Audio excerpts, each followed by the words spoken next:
Welcome to On Brand Off Script, the podcast where we get real about the brand building process and toss out the fluff. I'm your host, Cath Quiambao, and today's episode is a behind the scenes pass to one of the most important things we do with every client, our brand strategy workshop.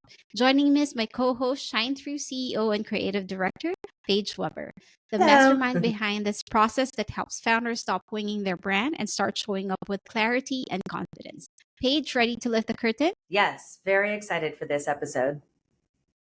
So let's start with something fun. And this, I must admit, is my favorite whenever I listen to podcasts. It's usually at the tail end of the episode, but we're going to open this one with a rapid fire section, which we'll call Brand Mythbusters. Ready, Paige? Yes, I am ready. Let's do this. True or false? You need a logo before a website. False. Although logos are great, you can certainly start with a website or work off of what you currently have. I think having a digital footprint is just a very important step and can be the first step for brands. True or false? Fonts don't matter. False. I might be biased, but fonts are extremely important for showing that you're modern and just conveying your style and tone of brand. I just quickly remembered that Comic Sans is one of the fonts that you don't want to use. So yes, they do matter. Times New Roman. It kind of gives away the age and of your brand. True.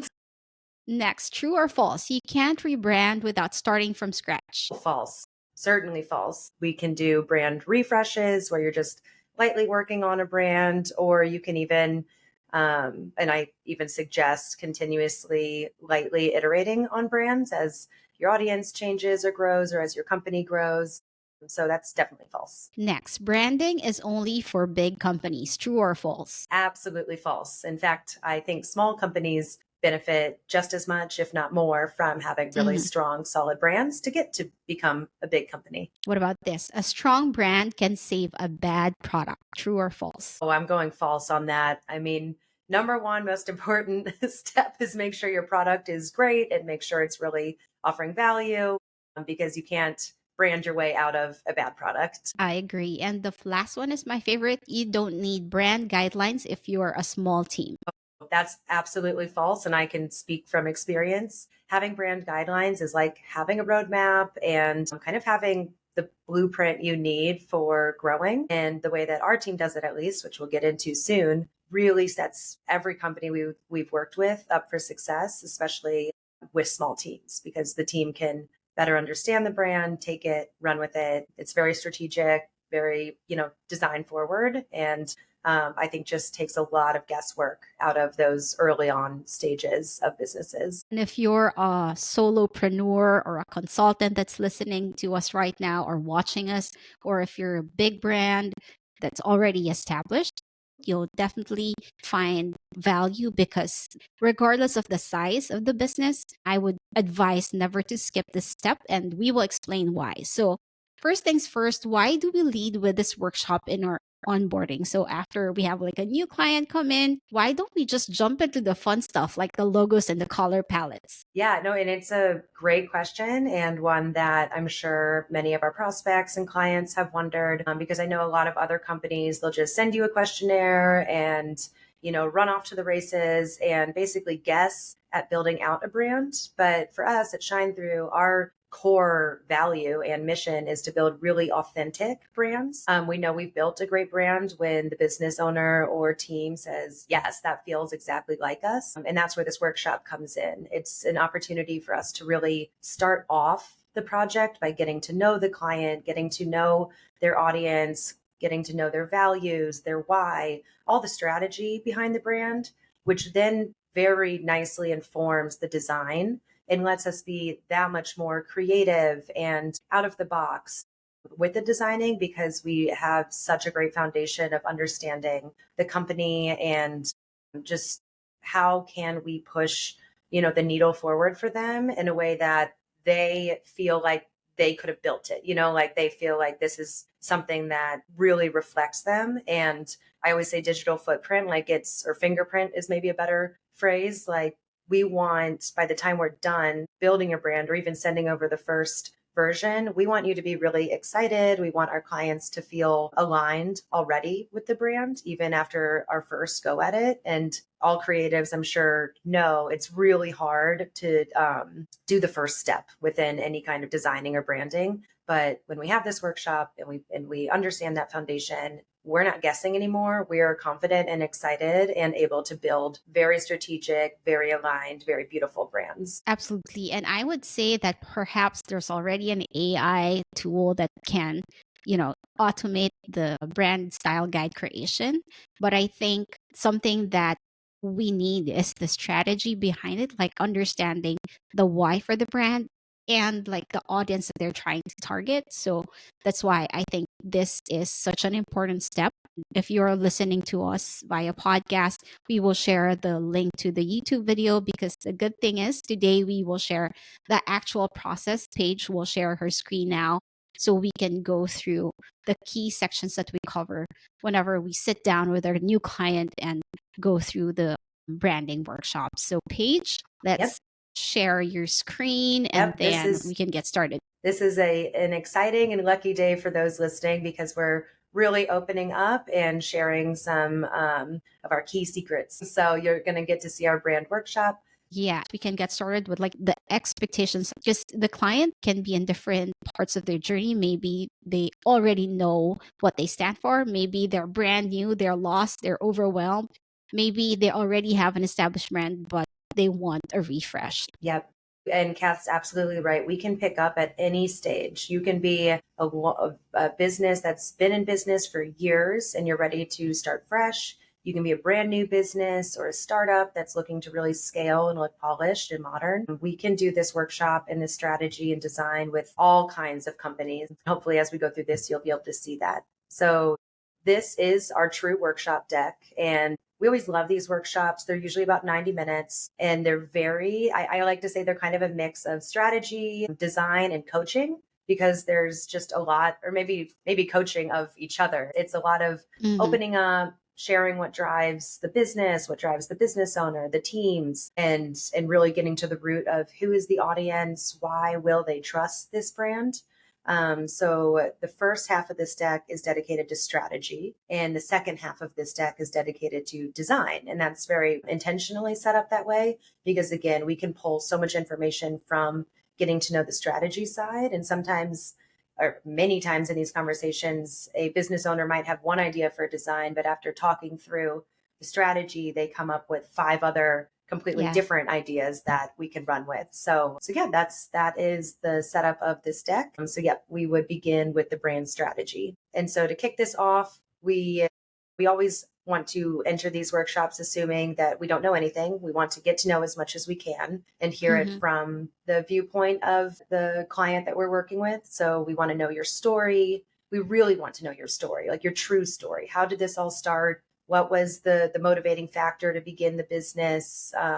How is it going today? We also, to build the why and kind of the future vision, we want to discuss and project into the future. So 3 to 5 years down the road, ideally, what is the best possible place that your business is in? Try to describe that to us, explain what the audience looks like, explain what the teams look like. Because from that point, we can understand, all right, what style does this brand need to get there, and what are all the components that will help to support that mission. And then we also want to know about your goals.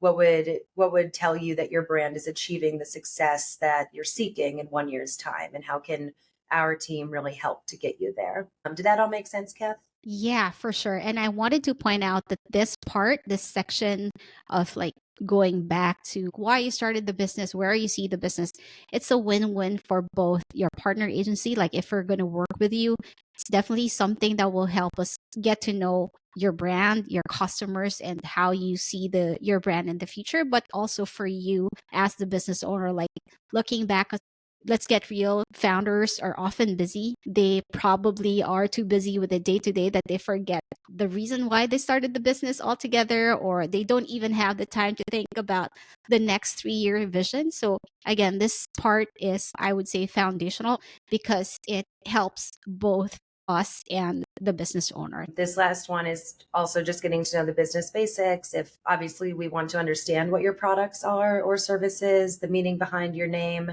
your mission and value statement. And this is all if you have it. Many times clients don't even know answers to these. So that's an opportunity for kind of that coaching aspect where we'll talk through, what is this? What would you like it to be? Do you want us to brainstorm on this? In addition to getting the brand design in the end, you also really get great business foundations and even items you can add into a pitch deck. I've seen a lot of startups run with our branding and use it very smartly. So that is another component of the business basics. And we then really, really hone in on getting to know your perfect client. We like to have you draw an image or bring up an image of this client. Typically, we ask you to think of like one of your favorite clients you've worked with or clients who have bought your products in the past 2 to 3 years, and then describe them. Like, we want to build an avatar in our minds. This is also great if you are utilizing AI because you can use this information to really help fuel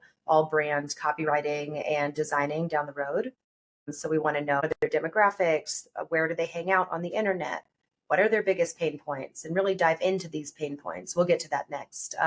Why are they choosing to invest with you? Do they have any buzzwords that they're interested in?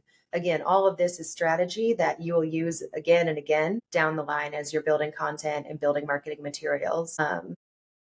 For sure. And we want to fall into the trap of talking to everyone and then hitting no one. And if it is an existing business, I think that section is easy because you already have a customer.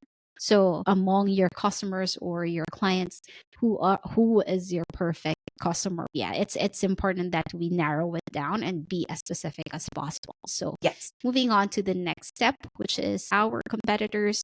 How do we look at them so that we don't end up just copying what they're doing? Yep. And I think there's a lot of beauty in understanding what are you admiring about your competitors or fearful of, like you're intimidated because they're doing XYZ very well. That's great for us to know because we want to make sure that we are also leveling up to or above that ability and talent of these other competitors. So we love to look at their websites. We love to look at their branding. We'll bring them up on these calls just to talk through what are elements that you really admire or what are elements that you absolutely dislike and would never want to see within your branding. And then it's a fun conversation because it often leads to many new opportunities for these businesses. But is there a gap that we can try to capitalize on or beat them on? Is there something that they're not offering that you offer? Or is there a design opportunity that is going to really elevate you? For instance,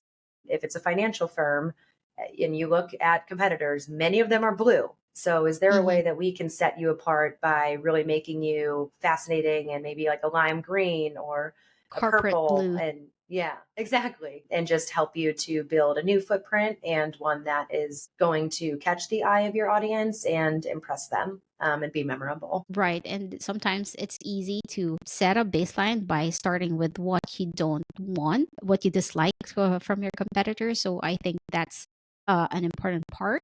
The next section is where it really starts clicking for people. This is my favorite part because this talks about what your voice, what you stand for, and it really will be useful, not just for us to help design your style guide, but really the brand messaging is important because it matters to your other channels. Your social media person, for instance, would benefit if you know your brand messaging. So yeah, no, this I think is a very underrated section of the brand deck that our clients don't realize how much we're going to refer back to and use in all aspects of marketing. So yeah, this section is your brand messaging. What's your brand personality?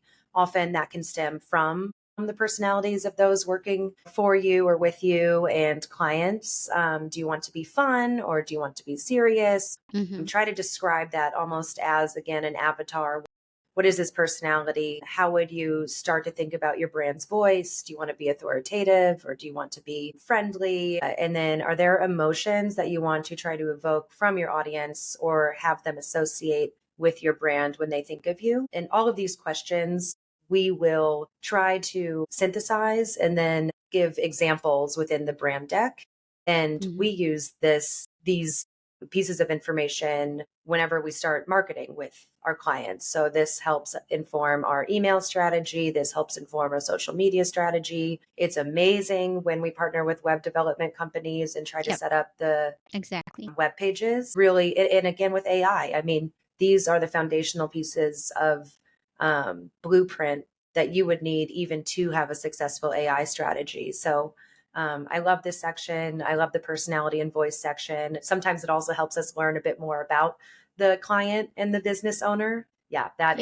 even is a even with your content team or your customer service team, like this part is very important to make sure everyone is aligned and not disconnected. So on to the more creative stuff, the design section. Yes, this is everyone's favorite section because it's a bit more, I think it's just a bit more different than what most are doing day to day.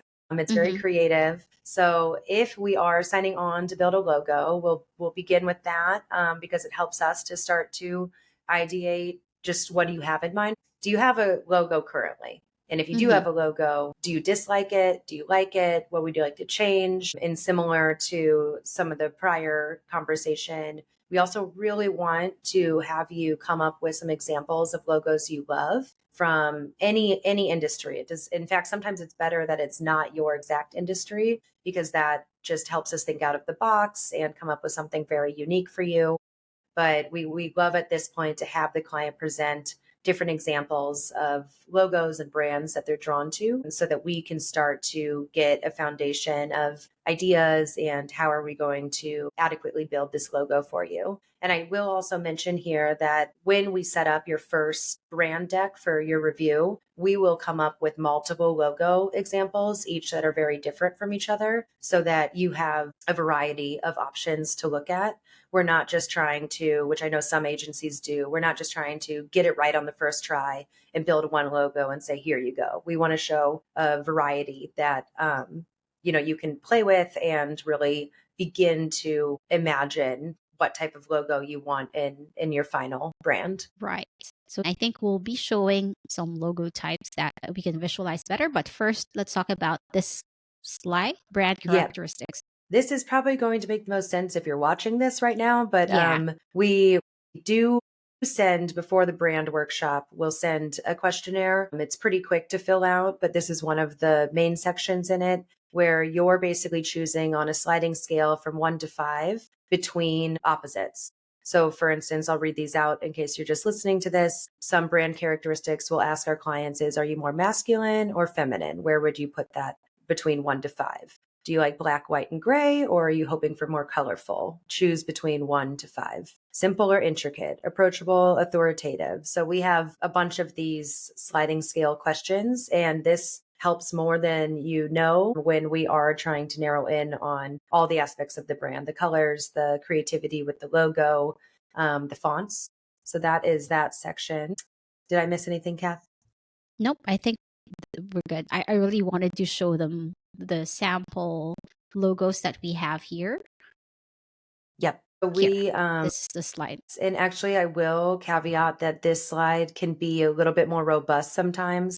I had pulled this from a prior client's deck, so it might not show all the varieties, but basically, we present to client because we don't expect you guys to know design or different styles of logos or different fonts. We want to really educate in addition to ask you about your preferences. So we'll show this slide that shows um, and ask about which one you're drawn to. So it'll show abstract logos, which are more like symbols and cool geometric shapes, pictorial logos, which show an image or like sometimes, cleverly hide an image within an image. Tagline logos are including the full name and maybe even a tagline underneath it, in addition to an icon. And there are a few more, but they're not listed on this page. But this just helps us know, okay, are you really trying to show everything within your logo, your name and your tagline? Or do you want to be very sleek and modern and no name at all and just have a mark?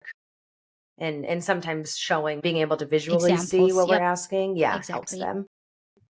Yeah. Actually, this is a better example of all the different types of logos. And we'll spend some time on this if for instance, they brought up a competitor that had a word mark logo, we'll take another look and make sure that the client is truly wanting that and happy with that idea. And then we get to fonts and typography, which again, I think is extremely important for a brand, especially because many times when we're building a brand, we're also the next step is to set up the website. So I think typography is great when considering your social media, your email marketing, and your website marketing, because we have to think about your audience and we need to think about the tone you want to set and just how readable is all your fonts. So we'll kind of talk through and teach about serif versus sans serif versus script and modern, and just get a good feel on what is the client wanting. Yep. And just a reminder, if you're listening to the podcast, this will be also available in YouTube, and we'll make sure that we will share that link so that you can see there are some like a guide here of what the fonts represent. If it's like script, it's more creative. If it's more like serif or sans serif, there's more stability and it's clean and modern. So I love this graphic, and we'll definitely make this available. Yep. Yep. And then you can't have a brand without colors. So we keep this very conversational, and we'll just show a detailed picture wheel and ask about what colors are they drawn to. We also ask about the audience and what are the emotions that certain colors evoke. So we'll talk through what would you be comfortable with? What color do you absolutely not want to see? And then this is just fun for my team behind the scenes to start to come up with new color palettes for the brand. Great. Well, I think we're at the end of the workshop. Am I right? Is that the last slide? Yep. Sometimes there's potential homework at the end if we've had a really great conversation, but we feel like we would still like a bit more creative visuals or examples from the client. We'll have them either snap pictures of product packaging they really like, or because inspiration comes from everywhere. Maybe Mm-hmm. their office is covered in a certain type of artwork, and that can tell us, oh, you like abstract. Mm-hmm. So we'll feel out if we have a good enough foundation to begin building the brand, or potentially send the client a little bit of homework to send us. Typically it's examples or competitor examples, so that we can just have as much possible information as we can to get started building the brand. Right. And the output here is, of course, after this workshop, our team put our heads together, go through like the information that we just received from the client, and then try to build the style guide, the logos, and everything, which, as we have been repeating, is a useful document not only for us, not only for the web design team, but as you start marketing and promoting your brand. Before we wrap up, Paige, I would just like to ask you, we've done so many, maybe hundreds of branding guides already. Do you have like an experience with a client where they walk away and they didn't expect this experience? Like, was there like an aha moment that they Yes. felt right after this workshop? I think absolutely. Almost with not every, but very often from these workshops, we go deeper than the client was ever expecting. I think it's really hard sometimes as a business owner or as a team to really pull up and think high level about the company and get excited about, a new direction for their brand and for their company. There's so many aha moments that happen in these calls. There's also sometimes tears when we're talking about the vision or Mm-hmm. the reason for building the company. That can get emotional or remind owners of why they're doing it in the first place. And our team is just, I like to think we're really nice, and people often love to talk with us and work with us. And in addition to the aha moments, there's often a lot of new ideas for the additional marketing we can do once the brand is built, which is very fun. So yeah, these workshops are not meant to be like super rigid. They're really meant to be a good, fun, sometimes deep conversation that gets our team on board and aligned with what the client is trying to build and create. So yeah, they can go all over the place sometimes, but Uh-huh. there's always I can ahas. imagine. I love it. And the good news, I want to always end the episode with the good news, is that you've seen the actual process or actual branding workshop deck, which I hope you took notes. And if you're thinking of like refining your brand or thinking of your brand messaging, what you found helpful. The good news is on our next episode, we will dive into an actual, we can call it like a case study of like an example output from this workshop and how we translated the branding workshop information into an actual style guide for the brand and what happened when we turned it over to our clients. So stay tuned for that. Thank you, Paige. I enjoyed this episode. Are there Yes. any last takeaways? I hope that this really helped.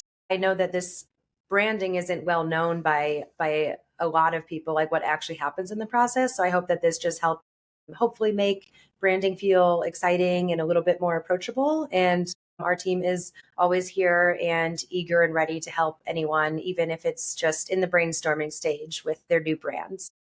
Thank you for listening and making it to this point on the call.